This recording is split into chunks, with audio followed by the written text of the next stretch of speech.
First at 6, the ongoing controversy surrounding the celebrity chef. The young chef has restaurants around the world and a huge following online. Protests outside this Brickell Avenue restaurant today. I must confess, until a day or so ago, I had never heard of the celebrity chef Salt Bae.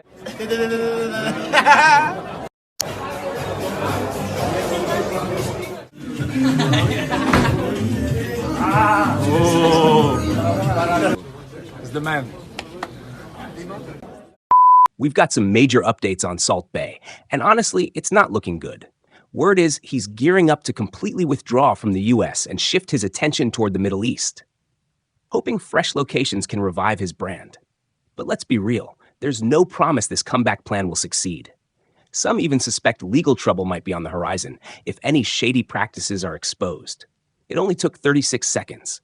That viral salt sprinkle transformed a no-name Turkish butcher into a global sensation. Nusret Gökçe, hardly anyone had heard of him. Then suddenly, Salt Bae, everywhere, posing with Ronaldo, Messi, Beckham, even royalty. He launched over 20 restaurants worldwide, sold $1,000 gold-covered steaks, racked up millions of followers and billions of views, all for flamboyantly sprinkling salt, not for culinary innovation. From washing dishes in Istanbul to becoming a global icon, it felt like a modern-day American dream.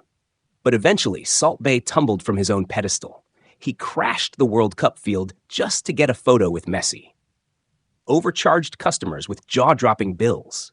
His own staff spoke out about mistreatment, and food critics tore him apart for serving overpriced, underwhelming meals. He went from celebrated kitchen artist to a walking meme. A perfect example of how wild influencer fame can spiral. So what really went wrong? Was he a genius or just a flash-in-the-pan trend? And why do so many fans now cringe when they see him? To understand the downfall, rewind to early 2017. Back then, Nusret was just another meat-obsessed Turkish chef. Then came the steak-cutting video. It wasn't just marketing, it was performance. Every slice was precise, his moves were sharp, and that sprinkle, instantly iconic. It exploded online, turned him into a meme overnight. But more than that, his cool, confident vibe hooked millions. He had passion, he seemed grounded. In 2017, he said, "I do this for love, not money." Every cut of meat, to him, was a work of art. That one clip skyrocketed his career.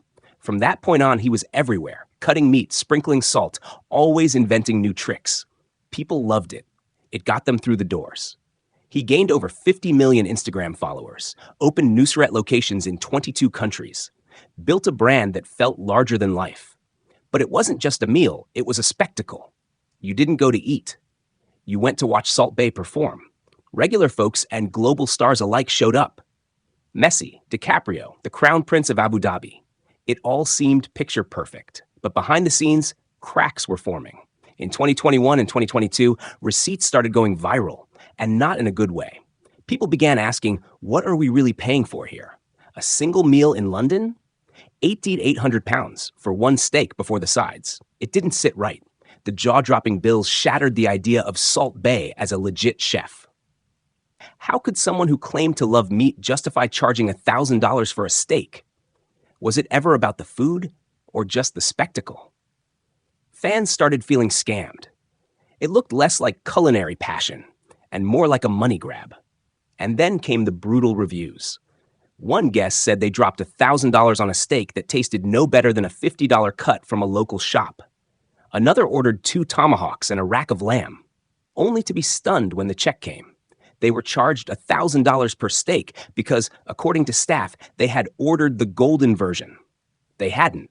They just assumed what was served was the regular dish. It felt like a setup, and they weren't alone. Another diner called it a disaster. They expected a masterclass in fine dining and got an overpriced circus. Instead of addressing the backlash, Salt Bae fired back, claiming the price reflected the quality and the experience. But the internet wasn't buying it. Is it so expensive? We are not expensive. This is perception, not reality. Our product, best of the best. Fans weren't impressed. What special night? It's just meat with salt. He lost touch with what made people admire him in the first place. His first instinct to deal with the backlash? Ignore it. Terrible call. He just kept uploading the same kind of content, flaunting expensive cuts, celebrity guests, like none of it ever happened. If he had taken a step back, acknowledged the criticism, and changed his tone, maybe he could have bounced back. But instead, he pushed the limits even further. Then came the 2022 World Cup incident, Lusail Stadium, Qatar. Argentina had just defeated France in one of the greatest matches ever, while the players and Messi were savoring the moment. Salt Bae charged onto the field, dressed in tight white clothes and shades. He grabbed the World Cup trophy, kissed it, did his salt pose, totally violating FIFA's rule that only players and officials can touch the trophy. Even worse, he hounded Argentina's players for selfies. Emiliano Martinez looked fed up. Messi ignored him twice before finally giving in. FIFA launched a full investigation into how he got onto the field. He was later banned from the 2023 US Open Cup final. And when asked to explain himself, "I just wanted to share the moment." Weak. He hijacked a legendary sports moment for clout, and his explanations only made people angrier. Why did you go onto the pitch? Why did you touch the World Cup? What were you thinking? I love Argentina. I love football. This was an accident. Before, I didn't know the rules. Now I do. Next World Cup, I won't touch the cup. I'll go to the match, but never touch again. Fans weren't just angry, they were embarrassed. One longtime supporter said, "I've followed him since day one. I'm done. He lost all my respect." The backlash was intense. He lost millions of fans, got banned from major events. Boycott calls started rolling in. And still, no apology, no humility. Instead, he doubled down. After the World Cup fiasco, rather than trying to rebuild trust, he flexed even harder. He shared a $108,000 Dubai receipt with the caption, "Money comes and goes." Then another for $141,000 with "Quality is never expensive." It infuriated people even more. His responses showed he didn't understand or care. He kept flaunting wealth, uploading the same glossy videos, posing with more VIPs like he was daring the world to stay mad. Why? Most believe it's the speed of his rise. One viral video, a tsunami of fame, restaurants popping up overnight. In the race to keep up that luxury image, he lost sight of the real craft. Many believe he got drunk on his own hype, believed he was untouchable, stopped being a chef, and started being a character. Somewhere along the way, he crossed from confident into arrogant. Worst of all, he forgot what made him stand out in the first place. Real talent, real passion, real hunger. Now, he's just a loud, flashy distraction that most people don't want to watch anymore. There's no solid proof of his decline, but the signs are all there. From a humble butcher to an out-of-touch celebrity, Salt Bae became a walking warning sign. The comments say it all. I miss the original Salt Bae. It used to be art, now it's a meme. He inspired me once. Now, he's a red flag. Unfollowed after the World Cup stunt. Can't stand the arrogance. It wasn't just what he did, it's how he handled it. He ignored criticism, refused to take responsibility, and poked the bear instead of fixing the problem. PR experts agree. He made every mistake possible, took a small controversy, and turned it into a full-on disaster. Engagement tanked. Some of his Western restaurants are emptier than ever. Salt Bae's story hits hard. He went from an inspiring underdog to a living symbol of greed and ego. Sure, he might keep a few locations running, but that spark, that magic, it's gone. His legacy now? Overpriced steaks, cringeworthy stunts, and turning his back on loyal fans.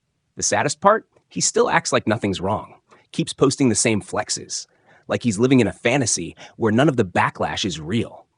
But it is, and every post drives him further from the people who once cheered him on. This fall from grace isn't just about Salt Bae. It's a wake-up call for everyone chasing fame. When your passion turns into a cash machine and your humility fades into arrogance, the crash isn't if, it's when. Salt Bae's fans aren't angry anymore. They're disappointed. And maybe that's worse. In the end, he won't be remembered as the king of steak, but as a cautionary tale. One sprinkle of salt made him famous, but ego wiped that fame clean. Because once respect is gone, not even a gold-covered steak can buy it back.